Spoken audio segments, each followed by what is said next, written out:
오늘은 한국이 못 만들어서 안 만드는 게 아니다라는 주제로 얘기하겠습니다. 그중 대표적인 게 로켓입니다. 단순히 비행거리를 늘리는 것이 아닌 대기권을 뚫고 나갈 만큼 강력한 로켓에 대해서 알아보겠습니다. 첨단 과학의 집합체라 불리는 로켓은 약 780년 전 중국 금나라에서 최초로 만들었습니다. 당시 금나라는 몽골이 자꾸 침략해 호시탐탐 영토를 노리는 탓에 걱정이 이만저만이 아니었는데요. 계속되는 전쟁을 이만 그치고 싶었던 금나라는 몽골이 다시는 영토를 탐하지 못하도록 화약과 창을 이용한 강력하고 놀라운 무기를 개발했습니다. 이것이 바로 화약의 추진력을 이용한 최초의 로켓입니다. 금나라는 이 신무기를 불달린 창이라는 뜻의 비화창이라는 이름을 붙였습니다. 얼마 후 다시 습격해온 몽골군은 하늘을 뒤덮은 불덩이를 보고 혼비백산하며 달아나 다시는 금나라를 탐할 엄두도 내지 못했습니다. 이후 비화창의 로켓 기술은 주변의 여러 나라에 전파돼 변형 로켓들이 만들어졌는데 우리나라도 로켓의 원리를 이용한 무기를 개발하는데 이것이 바로 조선시대 비장의 무기 신기전입니다. 미국이라는 나라가 생기기도 전에 세계가 놀랄만한 무기를 만들었던 한국, 아니 조선이었습니다. 하지만 현재는 각종 기술과 제약에 묶여 제 실력을 못 내고 있는 실정이죠. 또 세계 유일의 분단 국가로 반세기를 지내고 있습니다. 하지만 한국은 6.25 전쟁 이후 짧은 시간 동안 전후 복구와 민주주의 정착이라는 놀라운 성과를 보여줬고 세계 경제대국과 나란히 어깨를 견줄 수 있을 만큼 경제대국 초입에 들어서고 있습니다. 또한 군사 강국과도 대등한 힘 겨루기를 할 수 있을 정도로 강력해졌습니다. 그럼에도 불구하고 세계 1위에서 3위가 워낙 강하다 보니 그 빛을 못 보는 것이 현재 상황입니다. 로켓 기술도 마찬가지입니다. 한국은 1978년에서야 미군의 나이키 미사일을 개조해 백곰 지지대 유도탄을 개발했습니다. 백곰 개발은 1971년 박정희 대통령의 친필 메모로 시작됐지만 미국에 지속된 개발 반대 압력을 받는 상태였습니다. 그나마도 운이 좋게 1975년 파산 직전에 있던 로스앤젤레스 근처 로키드사의 로켓 추진제 제조 공장을 인수할 수 있었고 이 시설로 인해 국내에서 로켓 추진제를 생산하는 계기가 되었습니다.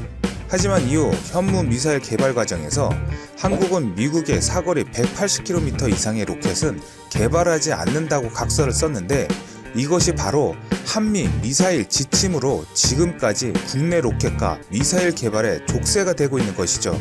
또한 80년대 초에는 많은 로켓 연구원들이 국방과학연구소를 떠나야 하는 시련도 있었습니다. 이를 로켓 연구자들은 잃어버린 세월이라고 말하는데 한국의 로켓 기술은 백곰 유도탄 개발 이후 약 20여 년 동안 거의 발전이 없었다고 해도 과언이 아닙니다. 20년 동안 한미 미사일 지침에 묶여 국산 미사일 개발이 얼어붙었었지만 한국은 끊임없이 로켓 개발에 대한 열의는 잃지 않았습니다. 로켓의 본격적인 액체 로켓 개발은 1997년에서야 시작됐지만 예산은 불과 연간 25억 원, 연구 인력은 30여 명에 불과했습니다. 다행인지 불행인지 이듬해 1998년 대포동 쇼크가 터졌고 김대중 정부는 액체 로켓 개발에 좀 더 적극적으로 나섰습니다. 이미 북한이 액체 로켓 기술을 갖고 있다는 판단에 따라 액체 추진 과학 로켓 KSR-3 로켓의 예산도 늘어났지만 당시 한국항공우주연구원 100여 명의 연구 인력 중에서 외국에서 액체 로켓 개발에 참여해본 경험이 있는 사람은 단 한 명도 없었습니다. 어렵사리 2002년 발사한 액체 과학 로켓 KSR-3는 순수 우리 기술로 개발한 액체 로켓이지만 위성을 쏠 수 있는 성능은 되지 못했는데요. 2007년에 비로소 러시아와 우주기술보호협정 후 나호로 본격 개발을 할 수 있었습니다. 결국 본격적으로 소형 위성을 발사할 수 있는 발사체 개발이 시작된 것입니다. 독자 개발이냐 아니면 해외 협력을 통한 개발이냐를 놓고 줄다리기가 이어졌지만 결국 우리 정부는 2002년 말 나로호 개발 사업에 착수하면서 독자 개발보다는 해외 협력을 통해 조속히 로켓 기술을 확보하는 것을 선택했습니다. 국내 기술만으로는 개발이 어려워 기술 및 부품 도입 협상을 추진해야만 했고 이듬해인 2003년에는 33번째 국가로 미사일 기술 통제 체제 MTCR에도 가입했습니다. MTCR은 탄도 중량 500kg, 사거리 300km가 넘는 탄도 미사일의 기술과 부품을 MTCR 비회원국에 수출하는 것을 금지한다. 하지만 MTCR 회원국 간에는 탄도 중량 500kg과 사거리 300km까지의 미사일 기술 수출을 허용하고 있고, 우주 발사체 기술은 거리 제한 없이 회원국 간에 이전을 허락한다 라는 제한적인 규제가 있습니다. 하지만 로켓 기술은 미사일과 같은 이중 용도의 기술로 실제 기술 이전은 쉽지 않은 상황이었는데, 더욱이 MTCR 회원국 가운데 액체 로켓 기술을 가진 나라는 7개 국가 정도였습니다. 한국은 가장 먼저 미국의 지원을 기대했고 미국을 찾아가 협상을 해봤지만 미국은 거부했습니다. 일본 역시 마찬가지였는데요. 러시아에도 연구원을 파견해 협상을 진행했고 프랑스와도 협상을 진행했습니다. 모든 것이 불가능할 것 같았지만 뜻밖에도 나로호 개발의 국제협력 파트너는 미국이 아닌 러시아가 됐습니다. 당시 러시아는 경제난 해소 체계 하나로 우주기술 판매에 적극적으로 나서고 있었는데, 러시아의 로켓 기술 협력은 2001년 블라디미르 푸틴 러시아 대통령이 방한해 한국의 우주개발 참여 의사를 밝힘으로써 탄력을 받기 시작한 것입니다. 당시 국내에서는 우주개발 의지가 강한 노무현 전 대통령이 러시아와의 협력에 나섰고, 결국 2004년 9월 21일 한러 우주기술협력협정이 체결된 것입니다. 하지만 순탄하던 러시아와의 협력은 예상치 못한 제동이 걸렸는데, 러시아 의회가 기술 보호를 이유로 발목을 잡았고, 당시 미국도 러시아의 한국의 로켓 기술 협력에 대해 문제를 제기하는 상황이 빚어졌기 때문인데요. 결국 한국은 러시아가 제공한 우주 기술을 제3국에 유출하지 않고 보호한다는 한러 우주기술보호협정을 2006년 10월에 체결했고 2007년 7월에 협정은 발효했습니다. 우여곡절이 많았지만 이후 항우연은 즉각 후르니체프와 나로호 개발 계약을 하고 나로호 개발에 들어갔습니다. 현재 지금의 자랑스러운 대한민국은 세계 7번째 액체 엔진 보유국이 되었습니다. 베르너 폰 브라운 박사가 우주 로켓의 시대를 연 후 지금까지 5,000회가 넘는 로켓 발사가 이루어졌습니다. 하지만 대부분은 미 항공우주국에서 이루어졌고 중국과 러시아가 그 뒤를 따랐습니다. 로켓 발사에서 가장 중요한 기술은 바로 로켓 엔진 기술입니다. 우주까지 힘차게 날아가는 강력한 힘을 가지기 위해서는 엔진이 가벼우면서 튼튼하고 적은 연료로도 강한 추진력을 낼 수 있어야 합니다. 따라서 이 로켓 엔진 기술을 보유하기 위한 국가 간의 경쟁이 매우 치열했는데요. 그동안 우리나라는 한국항공우주연구원을 통해 75톤급 주력의 신형 액체 로켓 엔진 개발에 박차를 가했는데요. 그 이유는 바로 2021년에 발사 예정인 누리호에 장착할 엔진을 만들기 위해서입니다. 나로 우주센터에서 이 엔진이 장착된 시험 발사체를 발사했습니다. 목표 엔진 연소 시간은 140초 이상이었는데요. 이 발사체는 무려 151초를 기록하며 큰 성공을 거두었습니다. 이제 2021년 누리호 발사를 앞두고 있습니다.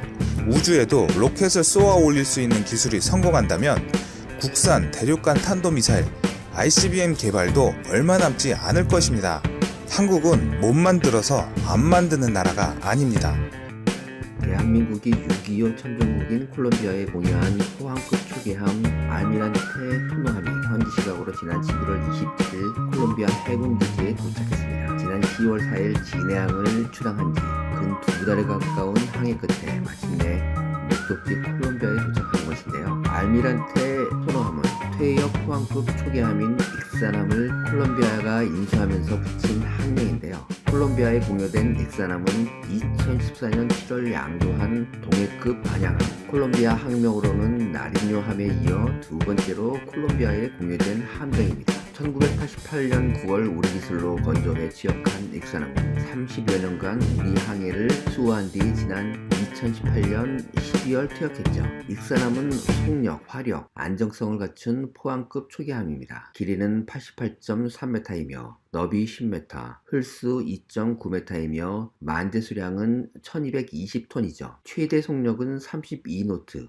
즉 시속 약 60km입니다. 순항 속력은 시속 15노트입니다. 이를 위해 독일 MTU사 디젤 엔진 2기와 미국 G사의 가스터빈 엔진 1기를 탑재했죠. 20일간 단독 작전이 가능합니다. 무장도 탄탄한데요. 76mm 5포 멜라라제 컴팩트 함포 2문, 오토브레다제 40mm 2연장포 2문, 대한미사일 하푼 블록 1B 2연장 발사관 2기, 마크 32 어뢰 3연장 발사관 2기로 무장하고 있습니다. 대항에선 힘들지만 연안에선 대형 함정과도 맞설 수 있는 한방을 갖춘 것이죠. 사실 한국 해군의 포항급 초계함이 외국 혹은 해안 경비대에 인도된 것은 처음이 아닙니다. 3번 경주함은 페루, 5번 김천함과 여수함은 베트남, 6번 충주함은 필리핀, 7번 진주함은 이집트에 각각 인도됐죠. 취역 후 30년이 지나 전역 혹은 퇴역한 초계함을 외국에 판매, 공유하고 있는 것인데요. 그럼 왜 대한민국은 콜롬비아에 또 초계함을 공짜로 주는 것일까요? 세계 군사력은 천지차입니다. 최고 수준의 전력을 갖춰야 하는 나라와 그럴 필요가 없는 나라가 공존하고 있죠. 우리나라처럼 북한이라는 군사적 위협에 국경을 맞대고 있는 나라가 있는 반면에 주변국들이 대체로 평화로운 나라도 있습니다. 이와 함께 경제 규모 및 국방비 투입 여력에 따라 군사력 건설 수준도 다르죠. 이러한 차이점 때문에 물이 높은 데서 낮은 데로 흐르듯 불용 군수함의 자연스러운 이전이 발생합니다. 그러나 무상 양도에도 중요한 함의가 내포되어 있습니다. 상대 국가의 자국 무기의 우수성을 알리는 것인데요. 마트 CC 코너에서 무료로 제공하는 음식을 떠올리면 됩니다. 이처럼 우리나라가 더 이상 사용하지 않는 무기를 무상 양도하는 국가는 물론 우리보다 무기체계 수준이 떨어지는 나라들입니다. 그러나 국방투자에 나설 잠재력은 있고 기본적으로 국가 간 신뢰가 갖춰진 국가라는 공통점이 있죠. 오래됐거나 피로도가 떨어진 불용 군 장비의 해외 공연은 정리하면 세 가지 부수효과가 있습니다. 첫째, 쓰지도 않는 장비를 보관, 유지하는 데 들어가는 관리 비용의 절감이 가능하죠. 둘째, 외교 관계가 더욱 공고해질 수 있습니다. 셋째, 헌집을 주다 보면 새 집을 제값받고 파는 기회도 늘어날 수 있습니다. 지난 2007년 공군이 30년을 운영하고 퇴역시킨 A-37B 공격기 8대를 페루에 무상 공유한 결과 KT-1 훈련기 수출로 이어졌습니다. 주목할 국가는 1993년 해외 원조의 스타트를 끄는 필리핀입니다. 고속정에 이어 FOA-B 8대 수출로 시작된 군사관계는 국산 초음속 경공격기인 FA-50 수출이라는 성과를 낳았습니다. 유럽 업체들의 전유물로 여겨졌던 함정 분야의 진출도 늘어나고 있는 추세인데요. 과거에는 고속정을 비롯한 소형 함정이 국한됐으나 현재는 호위함과 상륙함 수출도 이루어지고 있습니다. 남중국해 영유권 분쟁과 해적 소탕 작전 증가 등으로 함정 수요가 이어지고 있는 것도 호재입니다. 필리핀의 인천급 호위함을 기반으로 현대중공업이 건조한 호세 리잘급 2척을 수출했죠. 또한 인도네시아가 2007년부터 2011년 도입한 마카사르급 상륙함 4척 중 2척은 현대조선에서 건조됐습니다. 여기에 인도네시아는 잠수함 3척을 구매했으며 3척을 추가 구매 계약을 맺었습니다. 우리나라 방산 수출의 주 무대로 떠오른 남아메리카 대륙은 우리나라 불용 군수품이 길을 닦은 곳입니다. 특히 6.25 참전국이었던 콜롬비아는 전투병력 5,100명과 호위함을 보냈고 639명이 죽거나 다쳤습니다. 대한민국과 인연이 깊죠. 그럼 콜롬비아는 어떤 나라일까요? 국토는 한반도의 5.2배인 114만 평방킬로미터입니다. 인구는 약 5천만 명으로 남미에서 두 번째로 많습니다. 자원은 중남미 5위 원유 매장국입니다. 군사력은 육군 21만 4천 명, 공군 1만 5천 명, 해군 3만 4천 명으로 총 26만 3천 명입니다. 전투기는 21기, 헬기 270기, 잠수함 11척, 프리킷 4척, 초계함 1척, 전차는 없고 장갑차 669대, 견인포 110대, 자주포 6대가 있습니다. 주요 분쟁은 니카라과와 해상 영유권 분쟁을 하고 있으며 내부적으로는 마약 전쟁을 치르고 있습니다. 한국과의 관계는 6.25 참전국이며 2013년 FTA를 체결했습니다. 주요 방산 수출로는 2012년 8,700만 달러 규모의 함대함 유도 무기인 해성 수출 계약을 체결했습니다. 콜롬비아에는 이미 동해급 초기함 안양함을 지난 2014년 무상 공유한 적이 있습니다. 현재 이 함정은 콜롬비아 해군이 나리뇨함으로 이름을 받고 운영하고 있는데, 나리뇨함은 밀수하는 고속정을 상대하기에 안성맞춤이죠. 해군은 콜롬비아에 안양함을 넘겨줄 때도 신경을 많이 썼습니다. 이왕 양국이 양도를 위한 공식 절차를 시작한 이상 군사 외교의 성과를 내기 위해 대대적인 성능 향상 작업을 거쳤는데요. 이를 위해 엔진 분해 정비, 선체 보강, 40mm 함포 설치 등 정성을 쏟았고, 콜롬비아 해군 요원이 운영과 정비에서 시행착오를 줄 수 있도록 교육 훈련을 해주었습니다. 이처럼 물심양면 정성을 쏟은 것은 6.25 참전에 대한 보은 차원이기도 했으나 콜롬비아의 해군용 무기 체계의 수출로 이어지면서 더욱 빛이 났습니다. STX 조선이 제작해 2014년 납품한 연안경비정 2척과 나리뇨함은 30년의 시차를 뛰어넘어 콜롬비아 바다를 지키고 있습니다. 콜롬비아는 한국산 미사일도 도입했고 2015년 3월에는 전투체계 개발을 위한 양해각서를 LIG 넥슨과 체결하기도 했습니다. 무기가 양도되면 기본적으로 다양한 기술 지원이 제공되고 그 과정에서 인적 교류가 활발하게 이루어지죠. 이를 통해 대한민국 무기와 기술에 대한 신뢰도가 전반적으로 높아지게 됩니다. 이처럼 무기 공여가 대한민국 무기 수출로 이어질 수 있기 때문에 포항급 초계함 익산함을 콜롬비아에 양도하는 것입니다. 콜롬비아 해군에 한국 해군이 공유한 함선들이 많아지고 있습니다. 공유한 군함에 태극기를 바탕으로 공식 문양을 사용하고 있는 경우도 있는데요. 바로 나리뇨함입니다. 이처럼 지금 현재 한국은 미국과 함께 콜롬비아에 가장 도움을 주고 있는 나라입니다. 한국은 콜롬비아에 전투함을 공유한 것뿐만 아니라 무기를 수출하고 콜롬비아에 한국산 무기 체계를 이식시켜 주었습니다. 콜롬비아 육군은 한국의 K3를 기관총으로 사용하고 있기도 합니다. 콜롬비아 해군은 한국의 국산 함대함 미사일 해성을 수입하여 장착하고 있는데요. 콜롬비아 해군은 한국산 해성 미사일로 대규모 선박 격침 훈련을 공개해 그 위용을 자랑했죠. 이 해성 미사일의 위력은 콜롬비아 해군의 전투력을 증강시켜주고 있어서 당분간 주변국들 간의 경쟁적 우위를 달성할 수 있을 겁니다. 그러면 이번에 공여된 알미란테 토노함은 향후 콜롬비아 해군에 어떤 역할을 담당할까요? 바로 카리브해 전담부대에 합류해 마약 소탕 작전에 투입될 것으로 알려졌습니다. 콜롬비아는 마약왕 파블로 에스코바르를 주인공으로 영화를 만들었을 만큼 마약과의 전쟁을 벌이고 있는 나라죠. 마약 단속은 콜롬비아뿐만 아니라 중남미 거의 모든 국가에서 꾸준히 있는 수요인데요. 카리브해 연안에서 일어나는 마약 밀수 및 유통의 경우에는 헬기에서 사격할 수 있는 공대함, 공대지 무기 체계가 유망하죠. 콜롬비아는 군의 현대화 및 자주국방 역량을 향상시키기 위한 의지가 강하지만 미국을 비롯한 군사 강국은 기술 이전을 꺼리는 실정입니다. 이 때문에 2012년 함대함 유도무기인 해성의 수출 이후 절충 교육을 통한 기술 이전으로 콜롬비아 해군은 크게 만족하고 있는 것으로 파악되며 국내 방산업체 중남미 국가에서의 평판은 역시 크게 상승하고 있습니다. 따라서 콜롬비아의 기술 이전 이후 인접 중남미 국가로의 동반 진출을 도모하는 것이 유효할 것으로 전망되고 있는데요. 앞으로도 이처럼 노후 군수품과의 연계한 수출이 유망합니다. 이는 관련 및 부가 제품, 또 다른 서비스의 선택을 제한하게 하는 잠금 효과를 유도해 지속적인 한국산 방산품 구매를 가능하게 하기 때문이죠. 이번에 또 공짜로 콜롬비아에 초기함을 주는 대한민국, 추가적인 무기 수출로 이어지기를 기대합니다.